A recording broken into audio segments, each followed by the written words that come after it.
Hey guys, this is part 2, the Freemason gang stalking manual exposed. Last time the video cut off, so that's why there's a part 2. So here we go. Community-based agents may be assigned to leave a next-door home or apartment exactly the same time as the target, repeatedly. Alternatively, a CBA may intercept the target a short way before home and arrive at exactly the same time as the target.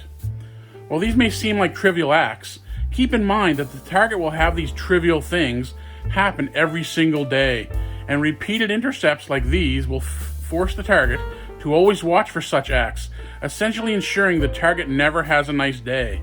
Yeah, they did that to me for 4 years every single day, and they still do. This is the goal, to ensure the target's punishment. Similar intercept operations are performed with vehicles.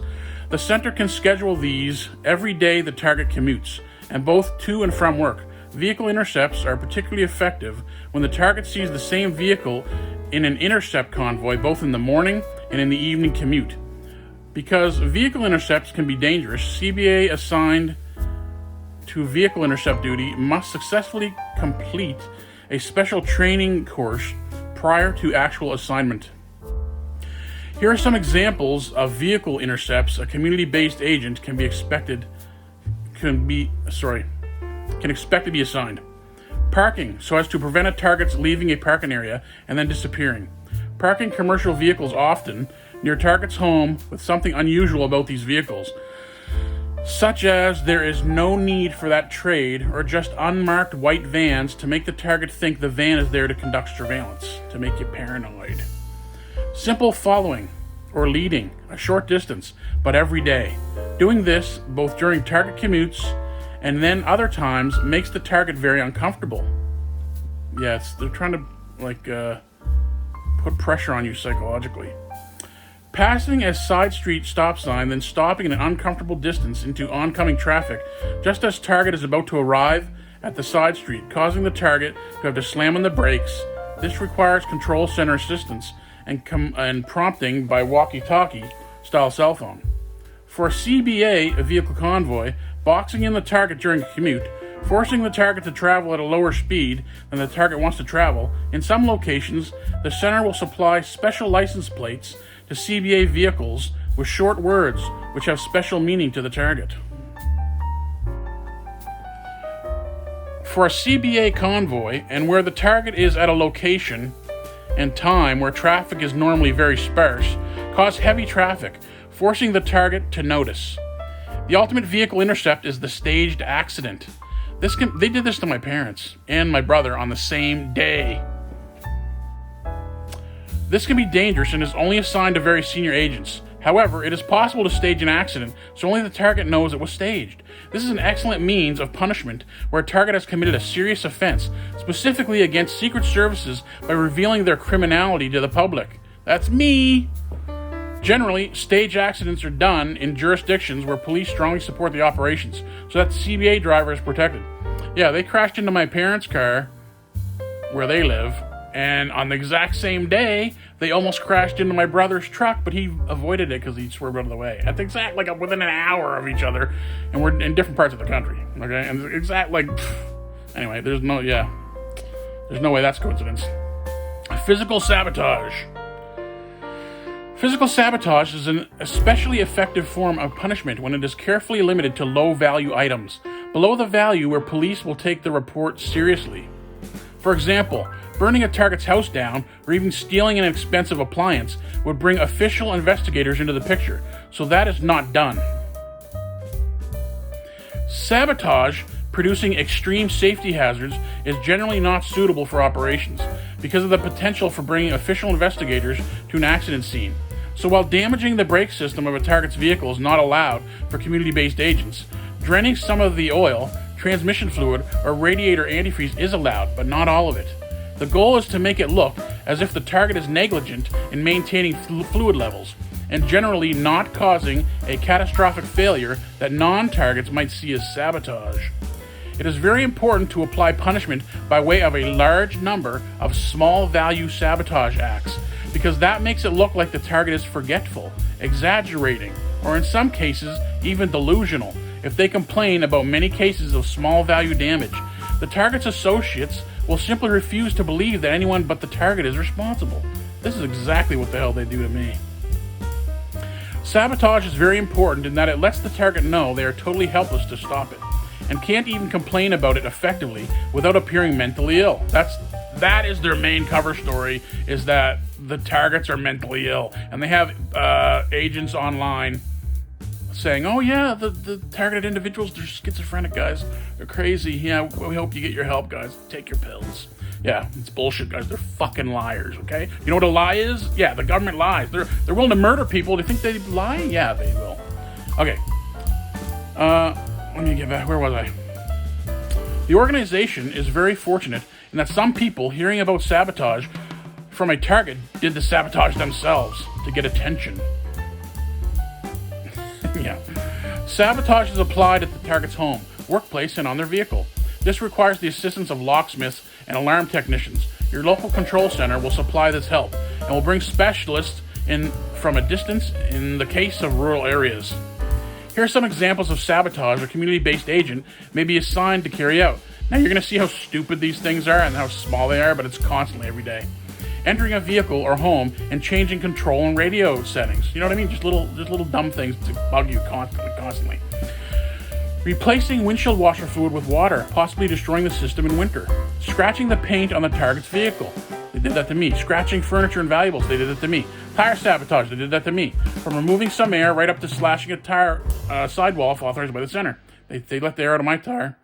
Simulating a break in electric window heater strips.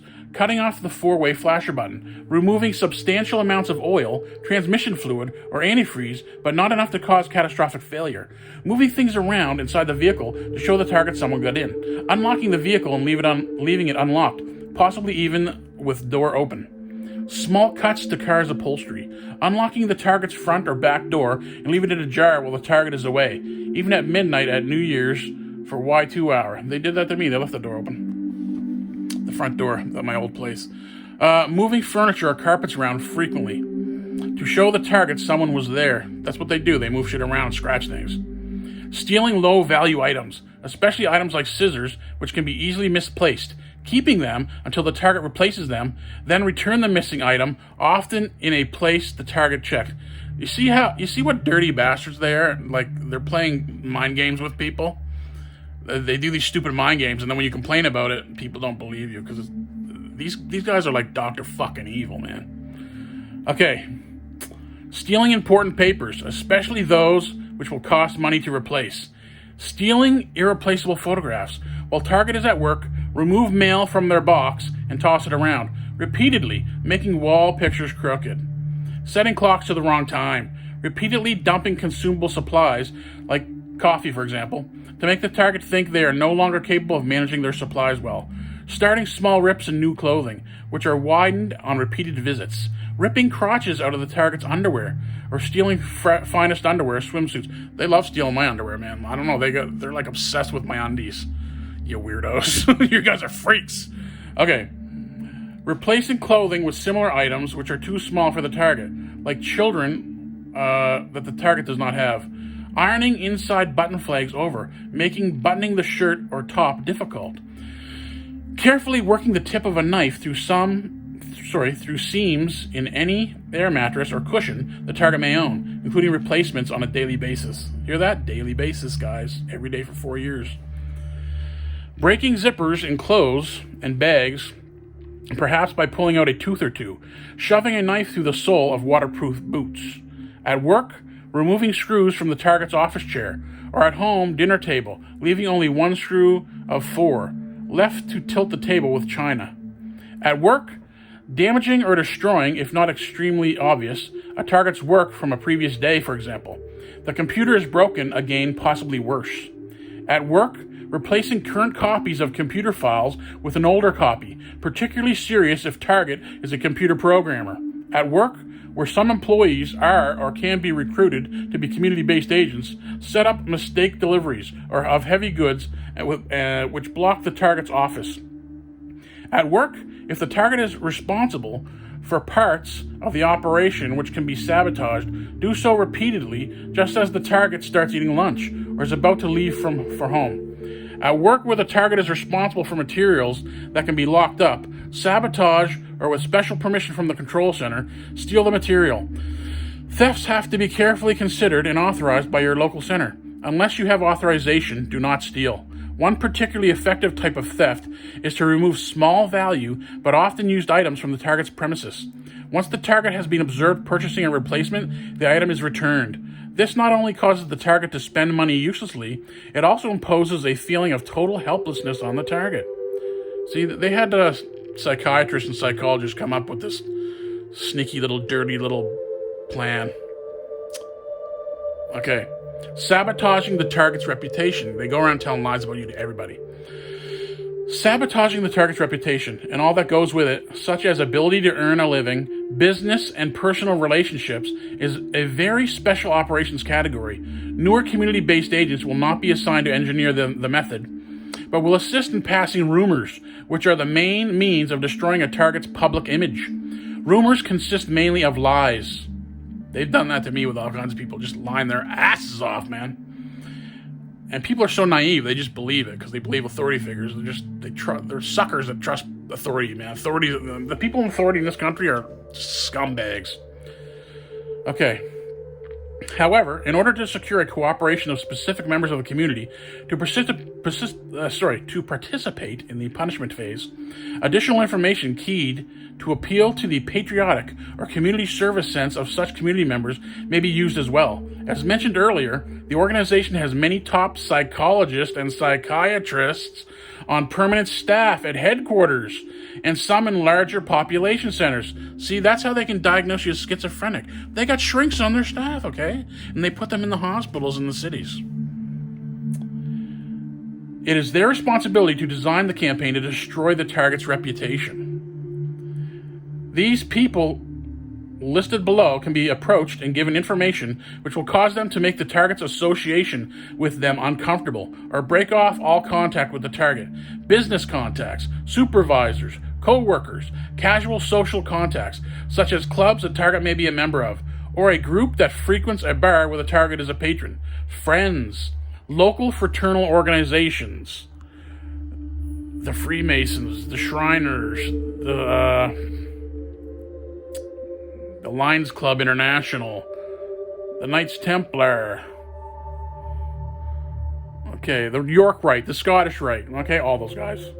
Local fraternal organizations, they are motivated by the public service and are an excellent source of assistance in keeping the target under surveillance and participating in the punishment phase as well. Store staffs at places the target shops.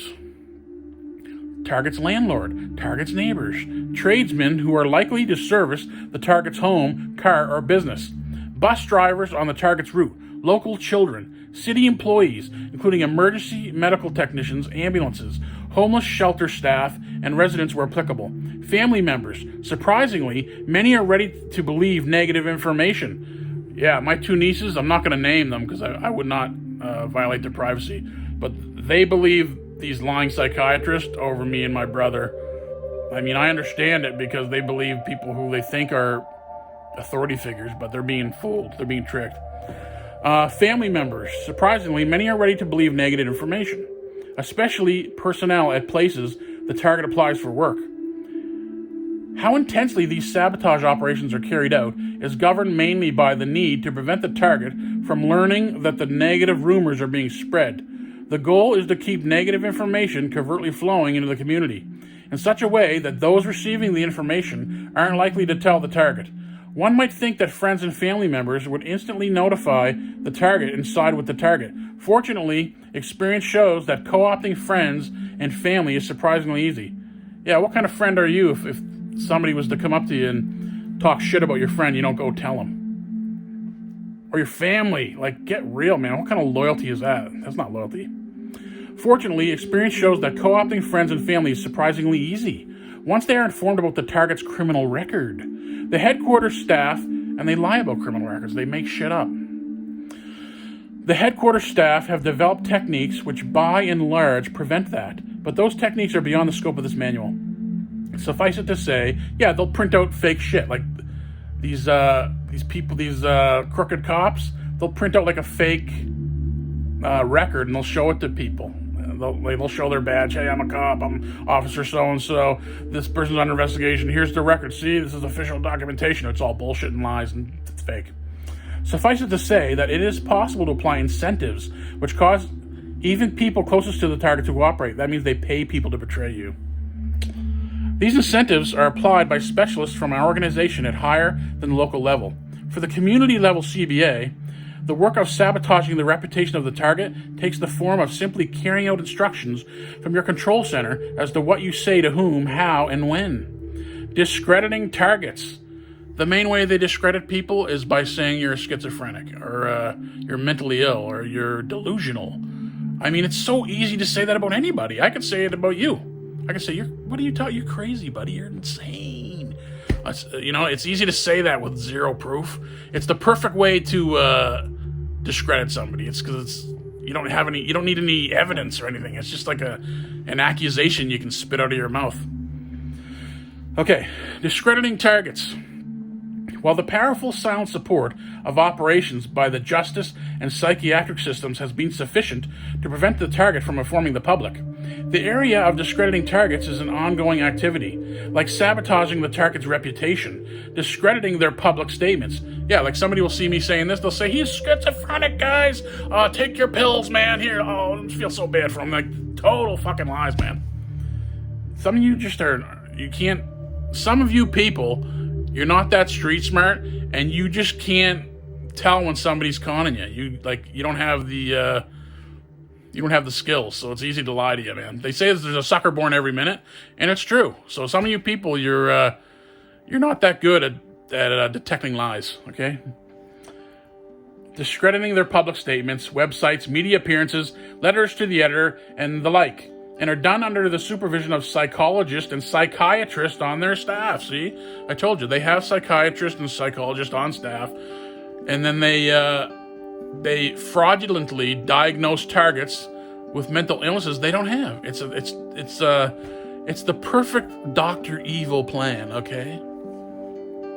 If a community-based agent has a good track record of intelligently carrying out assignments and has access to a computer, the CBA may apply to the local control center for assignment to discredit work. Excellent communication skills are required. Some of the activities CBAs carry out under supervision are monitoring message boards, vlogs, and open media like indie media for target posts. This is normally done in special shifts and under scheduling and control at a higher level than your local CC. This monitoring is assisted by blog scanning software which will detect and instantly flag posts related to activities. The CBA doing this will immediately reply with comments like, someone isn't taking their medication, or target name has provided absolutely no evidence. Prove it. The CBA will then report the post to higher level supervisors for possibly more detailed responses. Oh, just so you guys know, I have a psychology degree, unfortunately for these assholes. So they're going to have a tough time proving I'm mentally ill. Another thing they'll do to discredit you, they'll say things like, take your medication, or, oh, you didn't wear your tinfoil hat, shit like that. Monitoring newspapers in your area for letters to the editor regarding activities. Most editors and many reporters have been recruited. Hear that? The news will lie about you. They recruit the people in news. This is serious shit. For you people who don't believe it, this is serious shit. Most editors and many reporters have been recruited and are willing to assist in keeping the important work of monitoring and neutralizing quiet. But once in a while, a letter to the editor will slip through. In this case, comments like, someone isn't taking their medication, are not an appropriate response. Transcribe and forward such a letter to the editor, to the supervisor, along with your proposed response. The supervisor may edit your response and will assist in ensuring your response is printed. Your supervisor will have staff monitoring upcoming talk show appearances by targets. While most talk show hosts, even though somewhat sympathetic to targets, have received discrediting information and often will not host targets, some targets do manage to get on the air. In this case, your supervisor will assign you to call into the show and instruct you as to appropriate things to say, such as rebutting the target's claims, pretending to be a target, calling and making wacko statements such as UFOs are harassing me, or they pretend to be target individuals themselves, and they say stupid shit like, the aliens are coming for me, or it's Bigfoot, just to discredit you. So there's fake TIs out there. or pulling the discussion away from real activities in something like media mind control. Agents who have excellent persuasive communication skills can be assigned, with careful coaching and preparation from supervisors, to pretend to be a target and get on talk shows known to air targets as the guest. These opportunities are great ways to discredit targets by talking about UFOs, things like black helicopters following you, foil beanies, satellites parked just above your home, and perhaps events normally considered paranormal, like seeing things that appear and disappear. These discrediting tactics must be a total surprise to the host, only mentioned after the show is in progress. See how sneaky these guys are? They're sneaky as fuck. CBA can casually describe the odd behavior exhibited by the target as a result of around-the-clock activities to the target's neighbors. The idea is to focus the neighbor's attention to the target's behavior, hinting that maybe the target is mentally ill. This is easy once the target has developed suspicion that everyone is out to get him or her. It is a special honor for CBAs to be chosen for target discrediting work. Okay, trade-related punishment. This section will give some examples of ways community-based agents with specific trades or situations in the community can apply deniable punishment to targets. Underground utility crews where the management has been recruited schedule messy, noisy maintenance at the target's home. Or business if the target runs a business. This can include having the street torn up for extended periods or repeatedly. Funding for unneeded work is available from headquarters. Taxi drivers can delay arriving when called by the target, especially when going to the airport. Bus drivers have leeway, in nasty weather for example, to stop one stop away from a waiting target and wait there for perhaps 5 minutes, ostensibly to get back on schedule. This can also cause a target to miss connections with the next bus or train. This is especially effective when the target, exposed to bad weather, can see the bus waiting up the street for no apparent reason and not stopping at all at your bus stop. Repair tradespeople can keep getting it wrong, necessitating many recalls, be late, be messy, overbill the target, and even damage things which were okay. This is especially effective in the automotive repair trade. Medical lab technicians can substitute blood samples or otherwise falsify results, making the target appear to have absolutely no reason for their complaints. Police can frequently pull the target over for frivolous reasons. Telephone and cable TV technicians can reroute legitimate calls to the target's number in large numbers. This will cause the target to get very angry with these totally innocent callers. Let's see, okay. Store staff, where the target shops frequently, can be instructed to remove items the target is known to need when a target is known to be coming. Store management can stop ordering a target's favorite items. Restaurants and food delivery services can tell the target they are out of an item known to be a favorite of the target. The key to successful punishment by tradespeople is that while the target is very likely to know they are being punished, these punishment acts must appear to the general public as life's normal breaks. See, what it is it's just constant little things to harass you over years, every day. So it's non-stop, little things, every day. Target's home. Punishing the target at the home is essential for effectiveness of Secret Service operations. If the target were punished in the community but was allowed sanctuary in their home, the creation of a prison without walls would not be complete. One of the very first things the control center will arrange for is for homes or apartments adjacent to the target's home to be occupied by both community-based agents and members in the Electronic Operations Manual. Because operations are carried out on 24/7 in shifts, see that? So it's 24/7, guys. It's around the clock, all day and all night. Even when you're sleeping, they're watching you. In shifts, homes and apartments which are leased or owned by staff are not used as dwellings. The leased or deed will bear either an entirely false name or the name of a senior staff member whose actual home will be at a different location. Okay. Some adjacent homes or apartments are occupied by neighbors of the target who have offered to cooperate in punishment of the target.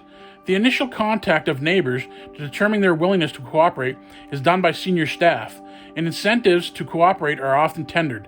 Here are some commonly used punishment activities which are carried out by both CBAs and cooperating neighbors of the target. Activities are rotated among the choices, but at least one of them is applied daily. Noise. Noise must be of a type which the general public deems normal. Remember that the goal is to have the target aware they are being punished, but not be able to convince anyone else that is the case. So they'll do little knocking things like, a little knocks on the wall, like stuff like that, like constantly.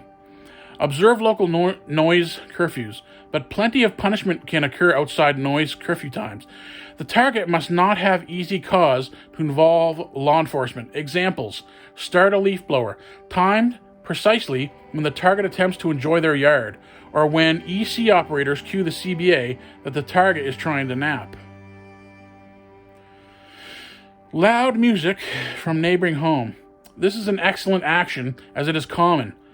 Time it so every time the target opens a window, the music starts. The timing makes the point. It is intentional punishment. EC operator can apply music in adjacent apartments with exceptionally powerful bass directed at the target's unit. Frequent squealing of tires near the target's home. In apartments, frequent drilling into a scrap of wood or masonry held against the target's wall, floors, or ceiling as if working. Alternatively, hammering, especially effective when cued by EC operators that the target is attempting to nap. Tossing golf or tennis balls against the target's home when the target is known to be trying to sleep. Hold on a second here, guys. I got something in my eye. Hopefully that did it. Okay. Frequent use of sirens near the target's home. Many emergency services employees have a strong sense of community service and willingness to cooperate in this, or by people posing as Jehovah's Witnesses, knocking on the door for frivolous reasons, nonsensical wrong address reasons, especially effective when the target is in bed or having a meal. Trash. Leave trash in the target's yard frequently, but CC staff will assist in scheduling this so that the target can't quite have a case on which law enforcement will act. Terrifying the target's pets. Now, I don't have pets, but they leave dead animals at my door.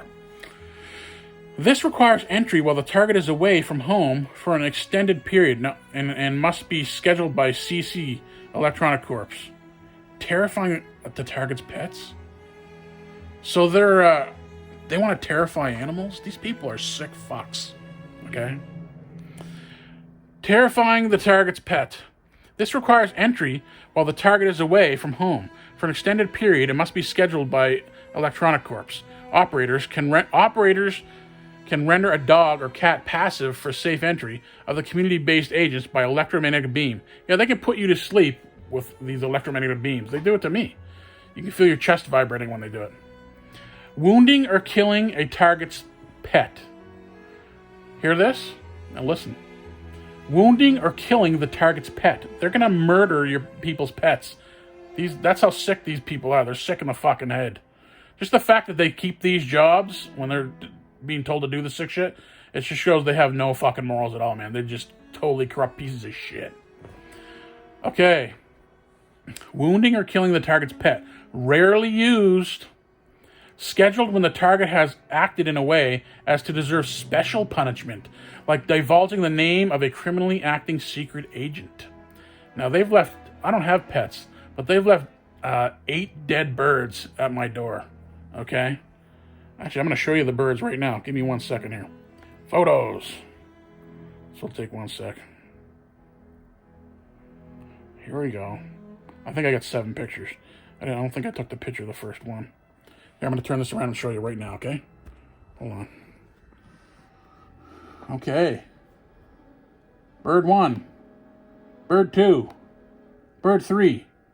Bird 4. Bird 5. Bird 6. Bird 7. There. How's that for evidence? See, you should take pictures of things for proof. Because people don't believe stories, but hey, you believe your eyeballs? Okay. Killing domestic animals or wildlife and leaving them on the target's doorstep. Just what I showed you. Man. Scheduled when the target has acted in a way as to deserve special punishment. I guess I deserve special punishment because I'm special. Where the target owns substantial land, noxious activities can be arranged and built for next to the property. In one case, a dump, an auto racetrack, and a prison were built adjacent to a target who owned a large farm in an area of natural beauty. While this is rare, it does illustrate commitment to delivering punishment to those deserving it. Yeah, you know who deserves it? Honest people who expose their corruption. So if you're a good, honest person, you deserve to be punished. We're living in fucking upside down world. Cooperating police departments can visibly watch the target's home, possibly being parked in front of the home when the target returns. Repeatedly, police officers who refuse to take complaints of harassment and sabotage of the target, who they label disturbed. See, they put fake shit in your record saying you're disturbed, delusional, crazy, psychotic, schizophrenic. Just fucking, they're lying motherfuckers, man. Our government's totally corrupt. Okay, it's because they're all Freemasons.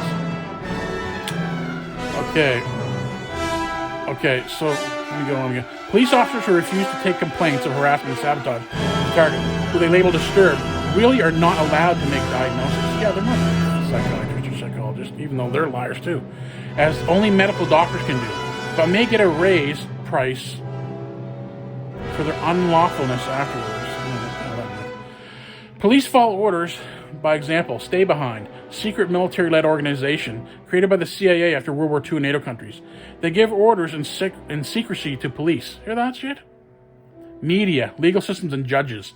Thus, being above parliaments and governments is demonstrated. For example, in Norway, when in 1957 the chief of Stay Behind, they're called Stay Behind armies. The chief of Stay Behind, Sven Olsted, gave the security code of Norway to MI6, British intelligence, in the UK, acting on his own. We have to trust our allies, he had said. Today, the security code of Norway is kept in Wales. Originally, Stay Behind was created with good intentions to fight communism. Today, it is out of control, and a new, much bigger Stay Behind 2 is active in Norway. The Stay Behind logo resembles the NATO logo. In Italy, Stay Behind was called Gladio 2 and dealt with terrorism secretly in Western Europe. It was responsible, for example, for the kidnapping and killing of Prime Minister Aldo Moro in 1978, while the blame was pinned on the Red Brigade. Today, enemies are communist and NATO is the opposition. On November 22, 1990, the European Union forbade Operation Gladio. But although Norway follows most EU decisions, this one is omitted. Italy and Belgium had terror actions by Stay Behind. And when the organization ceased to exist, the terror operations also ceased to exist. See that? In Norway, Stay Behind is called E14. What was its role in Norway's terror actions, if any? Some have tried to get control of Norwegian Stay Behind armies already years ago. Who are the back men giving orders to those officially in charge? The late chief medical officer of northern Finland and targeted individual, Dr. Ronnie Lena Lucan, killed. Okay, I think that's the end for now, guys. Yeah, that's it. Okay, guys, spread this video to everybody. Share it, okay? Thumbs up, comment, and hit subscribe so you don't miss my other videos. I have more information, okay? So have a nice day. I love you guys. Take care.